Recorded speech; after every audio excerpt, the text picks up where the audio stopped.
Tonight, the bright lights at Camp Nou will shine on a big game as FC Barcelona gets ready to play Atlético de Madrid in an important Copa del Rey match. This isn't just any game. It's a huge fight that could change how the season goes for both teams. The Copa del Rey is a great chance to win a trophy, something both Hansi Flick and Diego Simeone really want for their teams. For Barcelona, doing well in this competition is super important for building good feelings and confidence, especially as they play many games both at home and in Europe. The air is buzzing, with fans looking forward to a smart game between two of Spain's biggest soccer teams. This game is even more important because of what's happening with the Barcelona team right now. Coach Hansi Flick has been dealing with many bad injuries that have made his team smaller. This has made the German coach have to be smart and change his team choices often.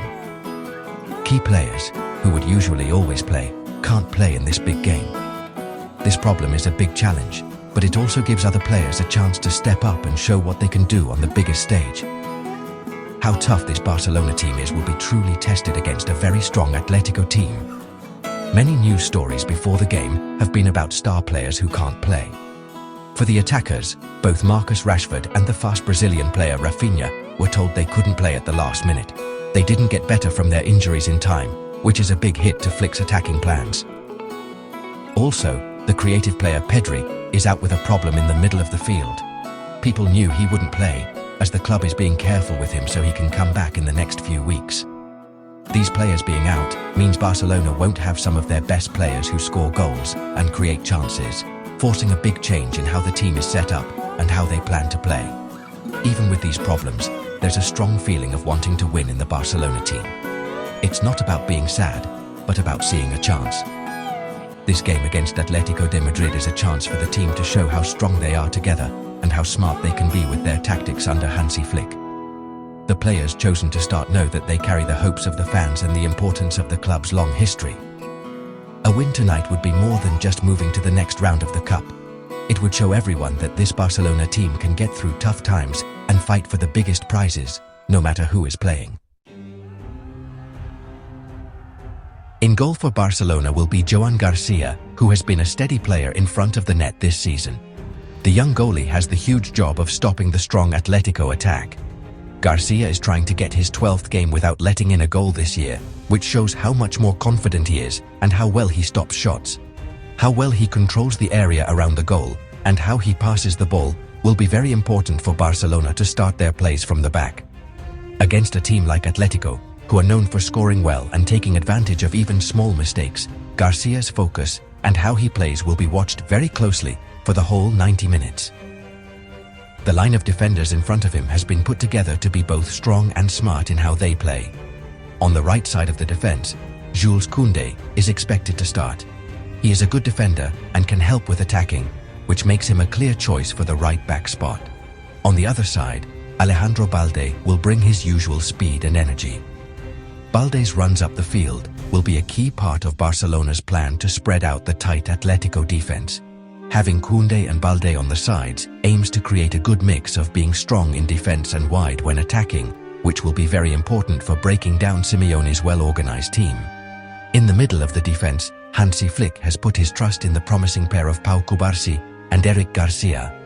The young Cubarsi has been a great surprise this season, playing well with his calm manner, knowing where to be, and being very good at passing the ball out from the back. He is what a modern Barcelona central defender should be. Next to him, Eric Garcia brings his experience and understanding of the game, forming a pair that mixes young excitement with smart tactics.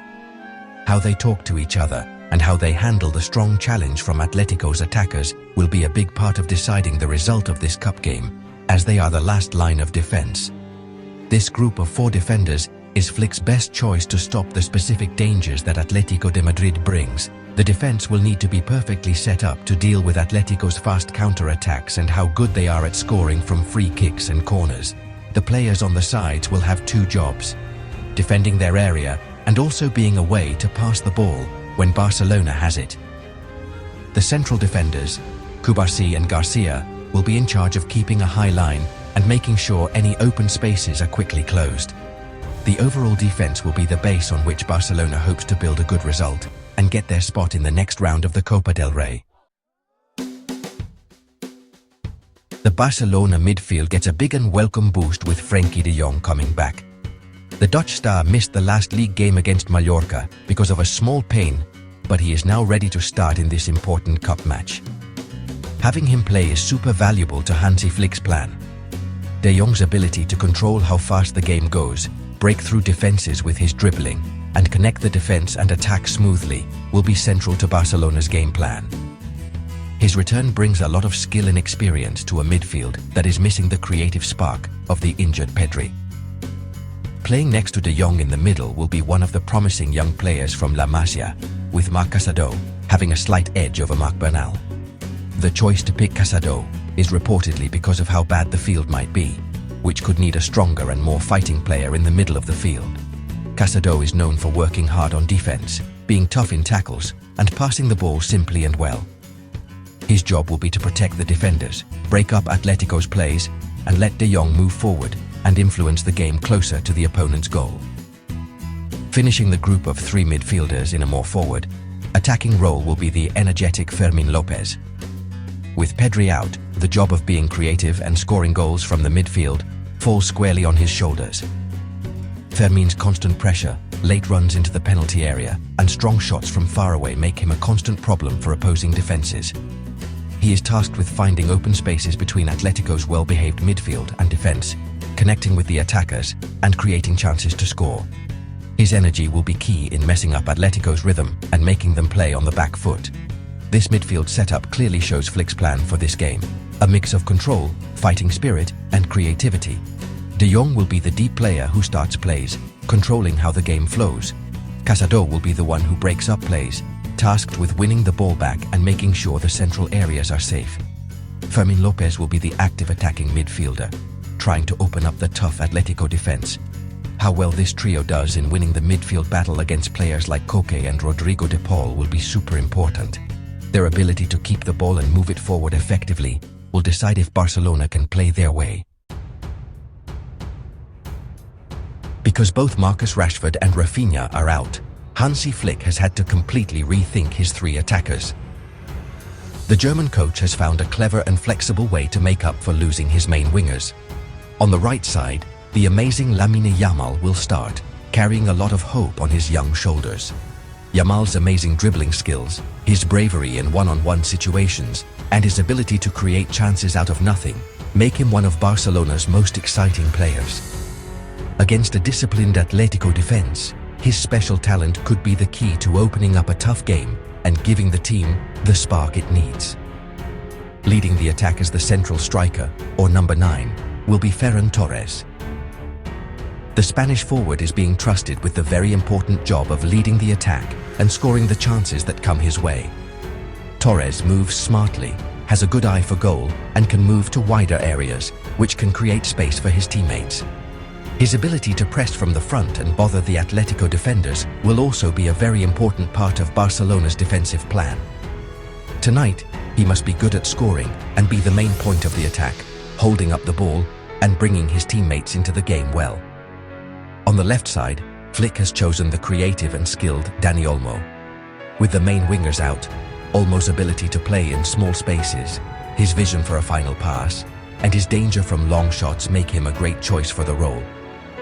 Olmo is not a typical winger, but rather a player who likes to move inside, working with the midfielders and creating more players in central areas.